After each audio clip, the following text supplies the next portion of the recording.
I stared at my computer screen in disbelief as the loading wheel spun endlessly. The video call had frozen mid-sentence, my potential employer's face pixelated into an unrecognizable blur. This was it, my chance to finally land a decent job after being laid off 6 months ago, and my internet had just died at the worst possible moment. The silence in my home office felt deafening as I frantically clicked refresh, knowing it was already too late. Another opportunity lost to Karen Miller and her petty vendetta against renters like me. Let me back up a few weeks. After the layoff, I had to make some tough choices. The executive lifestyle I'd grown accustomed to was no longer sustainable, so I downsized significantly. I found a modest rental home in Willowbrook Estates, a cookie-cutter suburban development with manicured lawns and strict HOA rules. The rent was reasonable, and most importantly for my job search, it came with access to high-speed fiber internet through the community's bulk service contract. What I didn't anticipate was Karen Miller. At 52, she was the self-appointed queen of Willowbrook Estates, serving as HOA president for the past 8 years. Karen had perfectly styled blonde hair, designer athleisure wear, and the kind of entitled attitude that could curdle milk. She made it crystal clear from day one that renters were second-class citizens in her domain. During my first community meeting, she looked me up and down with obvious disdain and said with a saccharine smile, "We'll see how long you last here. Renters usually don't appreciate the standards we maintain." The problems started almost immediately. My internet would randomly cut out during important video calls, forcing me to use my phone's hotspot and burning through my data plan. At first, I assumed it was typical service hiccups.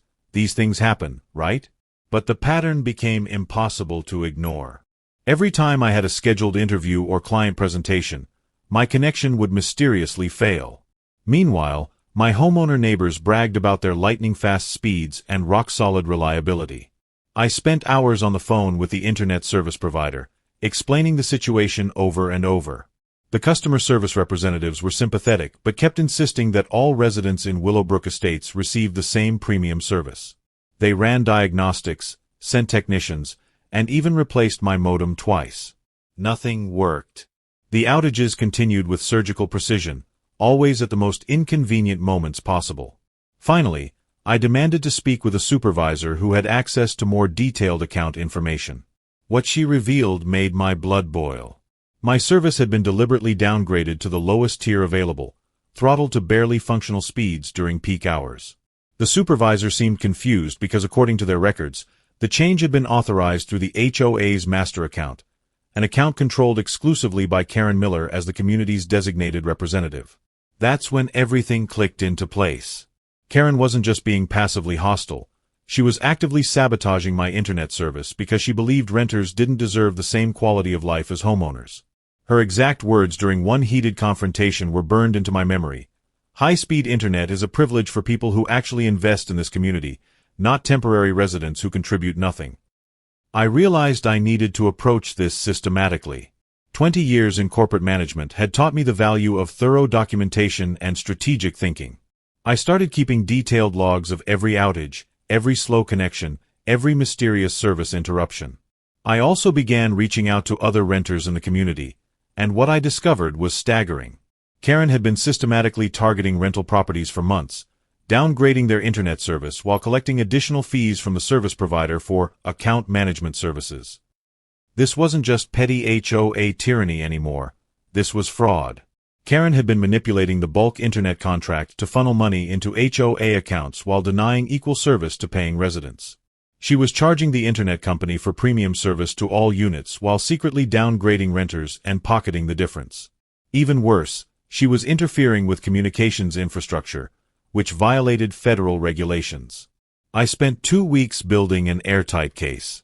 I obtained copies of the original bulk service contract through a public records request. I documented the discrepancies between promised and delivered service levels. I gathered testimony from 5 other rental residents who had experienced identical problems. Most damaging of all, I managed to obtain screenshots of Karen's email exchanges with the service provider, where she explicitly requested that temporary residents receive basic service only, despite the community contract guaranteeing premium access to all units.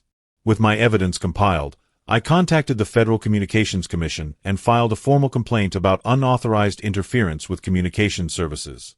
I also reached out to the Federal Bureau of Investigation's White-Collar Crime Division, since Karen's scheme involved wire fraud across state lines. The internet service provider was headquartered in another state. The federal agents were surprisingly interested in my case.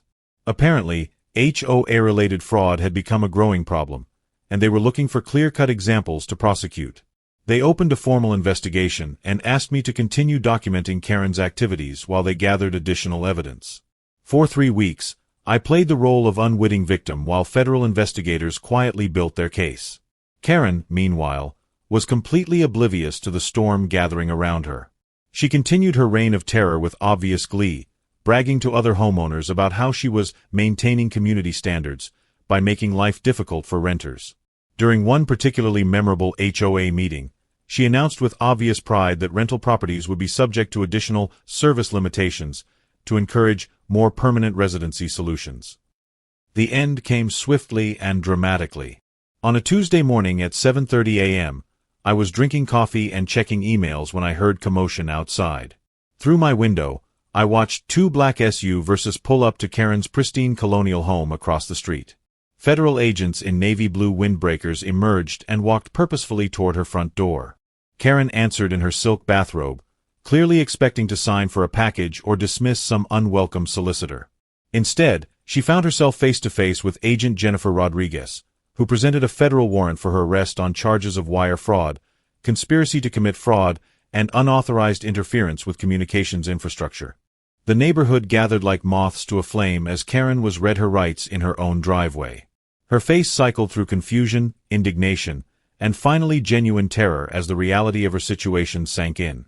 "This is ridiculous," she shrieked as the handcuffs clicked into place. "I was protecting property values. These renters don't belong here anyway." Agent Rodriguez's response was matter-of-fact and devastating. "Ma'am, you're under arrest for systematically defrauding both residents and service providers while violating federal communications laws. You have the right to remain silent, and I strongly suggest you exercise that right." As they loaded Karen into the back of the federal vehicle, I couldn't help but feel a sense of poetic justice. The woman who had spent months making my life miserable because she believed renters were somehow less deserving was now facing serious federal charges that would follow her for the rest of her life. The investigation revealed the full scope of Karen's operation. She had been running this scheme for over 2 years, systematically targeting every rental property in Willowbrook Estates. The FBI discovered that she had created fake invoices, forged service authorization documents, and even established a shell company called Community Standards Management to launder the stolen funds. Her garage was filled with boxes of financial documents that showed meticulous record-keeping of her fraudulent activities. What made Karen's case even worse was her complete lack of remorse. During questioning, she repeatedly insisted that she was justified in her actions because renters were temporary residents who didn't deserve premium services.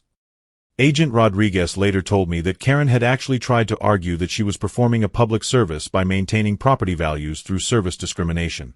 The federal prosecutor didn't mess around.